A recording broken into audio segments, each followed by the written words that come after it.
Prototyping is when the concept becomes the real thing. My name is Oliver Gerstheimer. Welcome to my HMI Design Masterclass.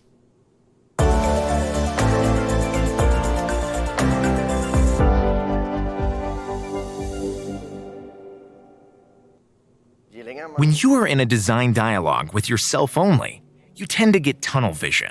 And what we need to do is find the opportunity to widen our field of vision, to get feedback. This process starts here at point A and ends at point B, when our design is finished. But the straight line from A to B for a designer is a slalom course. It's important to keep this image in mind, because when we talk about the right path, we need to have checkpoints that help us get back to the line of design work. And this is the prototype. Let's get into building and presenting a prototype. What is behind the prototype iteration and testing? First, we need to create and present the prototype. Second, we need to watch and listen closely when discussing and interacting with a real user or other experts.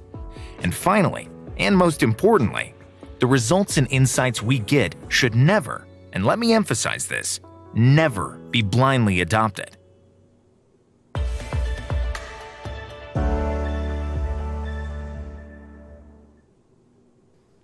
The design of a prototype test or a user test doesn't need to be complex, but it has to be on target. We have many levels in our UI, and we may have to choose one level for testing with the users.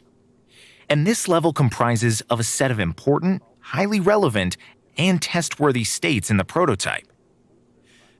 Good prototyping means that it happens, at least ideally, frequently, during the design process. Maybe there are limitations on how often you can do this, or maybe you have time or budget constraints and cannot test with many users. But remember that every single test counts, and having one test is better than having none at all. Prototyping is the soul of a good HMI.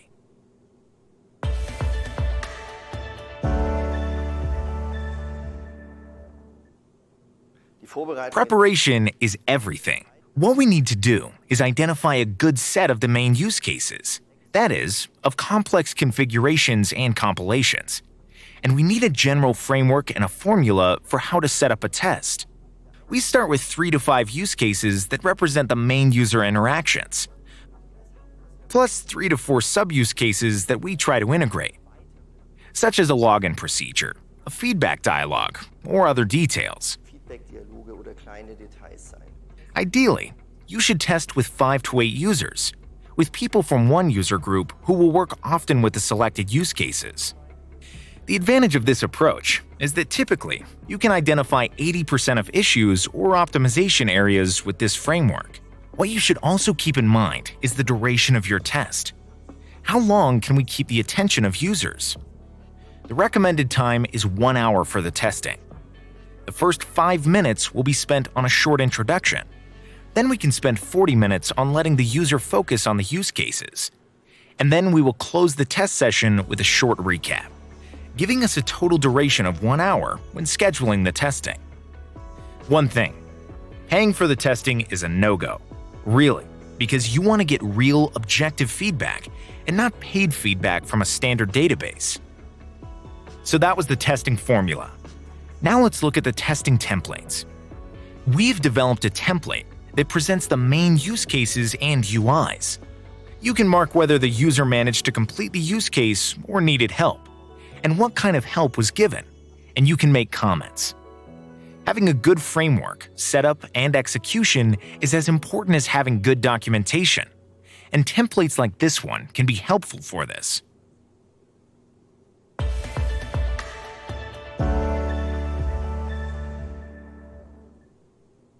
Ideally, we should test our prototype on-site. We have to transfer our design into the real user context, right onto the production floor, and recruit a pool of real users who will be available to give us feedback we can use for our iteration process. The next thing we need is a device to present our prototype, and we need to have a panel or a suitable simulation on a tablet to run our designs and use cases during the testing, something that we can set up quickly and that works in the same context as the regular HMI displays. And finally, there is no excuse for not testing. Even if we need to use the second best type of testing, which is doing online testing with users, we should do this and set up a session via the internet. We can use screencasts, but, and this is important, it should always be a live session. You should never test something in a situation where you are not live with the users doing the testing. And remember, testing the prototype and getting user feedback on site has a huge advantage. We can start the test session with users showing us how they work now, showing us a typical routine day working with the use cases, and we will get a good impression of the current state. And being able to assess the difference between now and the future, old and new, really makes a difference in the kind of insights you generate compared to a lab situation where you look only at what has been improved. And this is something you cannot really imitate in off-site or online interviews.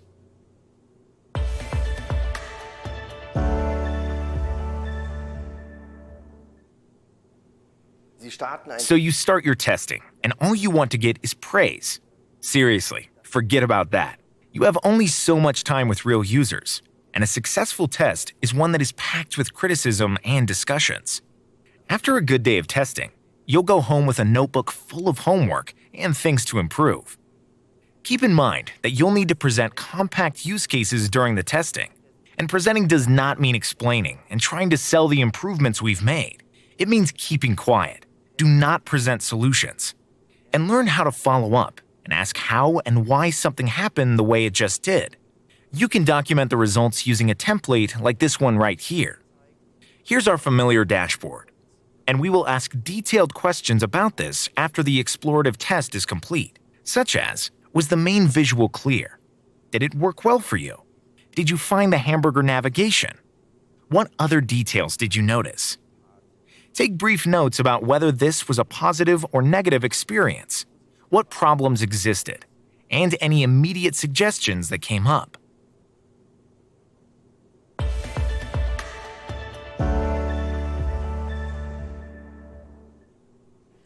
Congratulations! You've successfully completed your first prototype testing with a user. Now don't stop there. Involve the user in compiling the results and creating insights. This is what this pyramid is intended to show. At the top of the pyramid are the 3 top results. And to get there, we first ask the user to name 5 things that stood out as positive, and 5 things that were really negative in the experience, and that we should definitely work on and improve. And then we ask, if we were to build an HMI tomorrow, what would be the 3 things that would make you the happiest? Ideally, there is a person monitoring the testing and documenting the testing in the background. And this person contributes additional insights, adding a maximum of 15 to 20 results at the bottom of the pyramid. To help you, we've provided another template for this pyramid, which will give you the top results of the testing. That said, you should also record and archive all the findings of the testing as an indexed list corresponding to the number of the use case being tested in a digital form, such as an Excel sheet. You may want to use these insights for future interfaces, and then it will be good to be able to look them up. This was Unit 6, where, in dialogue with users, we evaluated and tested our prototype and generated insights on how to improve it. As always, you can get the 6 tips and templates in the download PDF. And one last note, implement a sustainable testing culture.